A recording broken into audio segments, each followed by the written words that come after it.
Li essa semana que uma procuradora do Ministério Público Federal vai abrir investigação a partir das provocações da CPI da pandemia.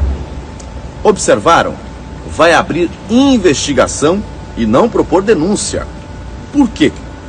Nesse caso, o que entendo ser plausível considerar é que o relatório da CPI terminou servindo como uma mera notícia de fatos, né, que vai demandar investigações específicas de cada um daqueles que foram acusados no relatório no âmbito da CPI. E por que a PGR ou o Ministério Público Federal não denuncia? Porque o trabalho na CPI foi político e não processualmente técnico. Simplesmente isso. Se a CPI tivesse atentado para as regras processuais próprias da investigação e se realmente houvesse a comprovação de alguma prática ilícita, o próprio relatório poderia fundamentar eventual ação, seja de improbidade, né, ou a formulação de denúncia para a abertura de um processo criminal. Mas não foi isso que aconteceu.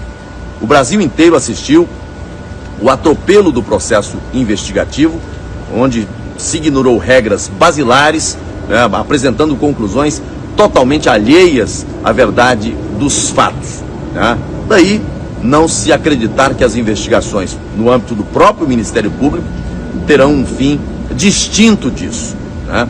A pandemia, como todos sabemos, pegou o mundo inteiro de surpresa.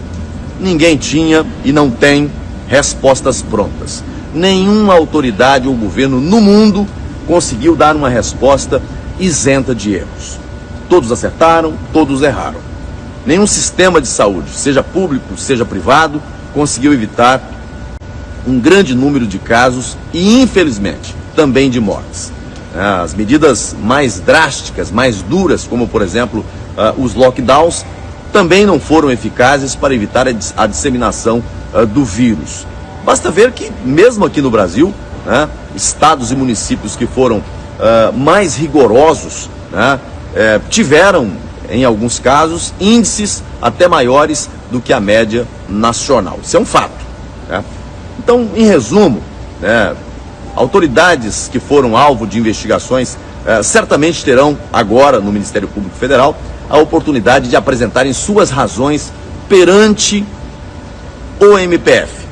Terão o dever de esclarecer os fatos, mas com o direito de apresentar suas versões, o que não aconteceu na CPI. Repito, se a CPI tivesse cumprido o seu papel de investigar com seriedade e obedecendo às regras do processo, não teria suscitado tantas narrativas, tantas acusações, sem lastro na verdade real, sem provas. Dia após dia fica mais claro o jogo de cena, a motivação política da CPI. O jogo era e é pré-eleitoral, com vistas nas eleições deste ano, de 2022. Vai vendo, Brasil. Durante todo o trabalho da CPI, trabalhei para que as investigações ocorressem de maneira séria, dentro da técnica processual. Fui ignorado. Alguns membros da CPI se consideraram os donos da verdade, os donos do saber jurídico. Agora, o relatório está sendo ridicularizado. Não passa no crivo de qualquer exame razoável e de bom senso. Lamento muito, porque isso depõe, infelizmente, contra o próprio Senado Federal. Mas foi o caminho que o G7 escolheu. A CPI sai reprovada não apenas pela grande maioria da sociedade brasileira, mas pelas instituições deste país que não convergem com os arbítrios praticados naquele lugar.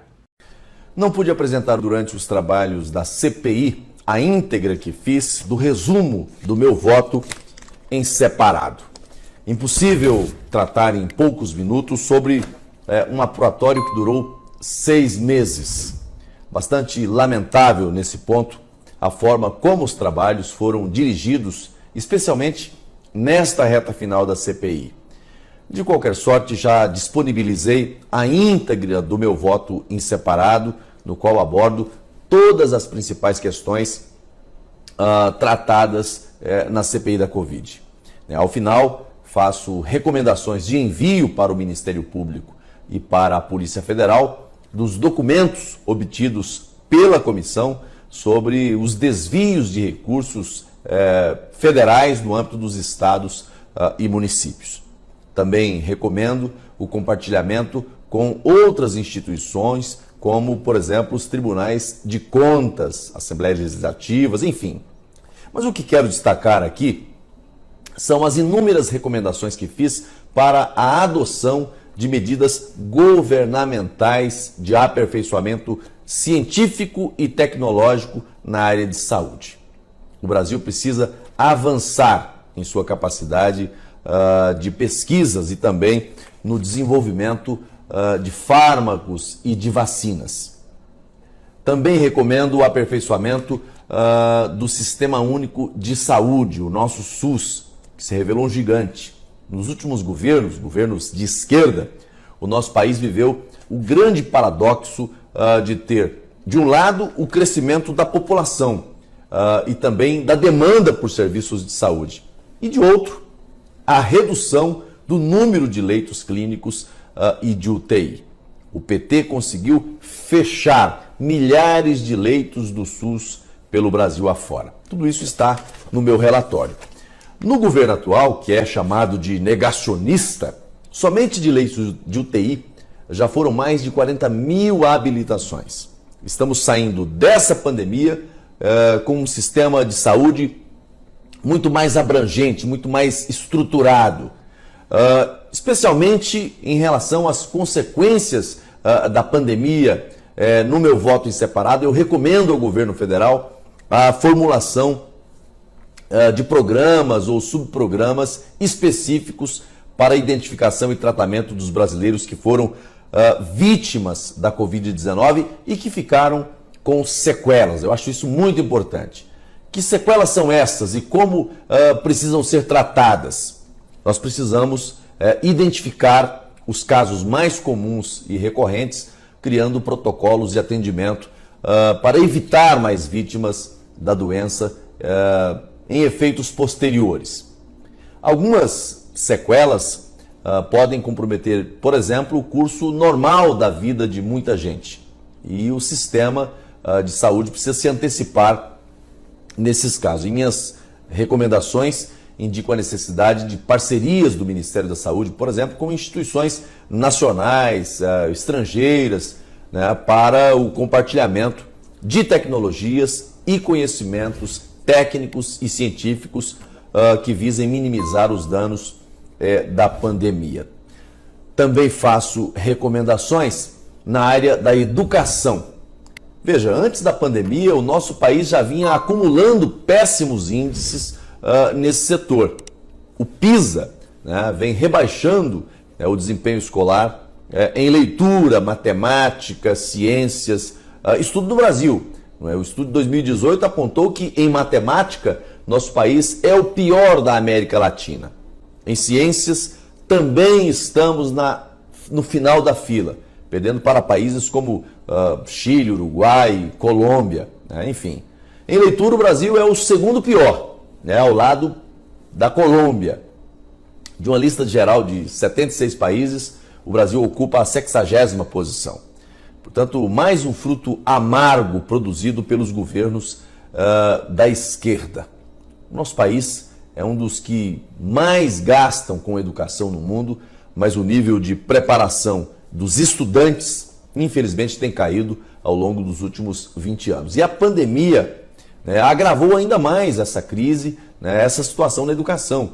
Por isso, estou propondo ao Ministério da Educação a criação de um programa nacional de reforço, né, especialmente para a educação infantil, a nossa educação básica, atendendo especialmente a primeira infância, né? Precisamos atender todas as faixas etárias, mas também com um olhar específico para os alunos do ensino médio. O foco é preparar melhor esses estudantes para o exame nacional e também para os vestibulares, né?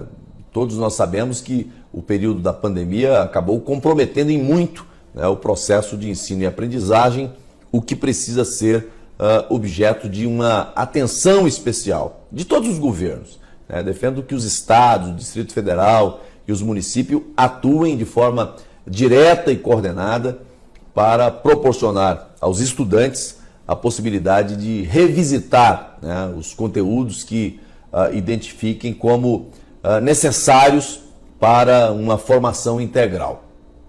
O método, né, precisará ser estudado pelo próprio Ministério da Educação, ou até mesmo nascer de propostas inovadoras, né, de escolas públicas, privadas, de todo o país, né?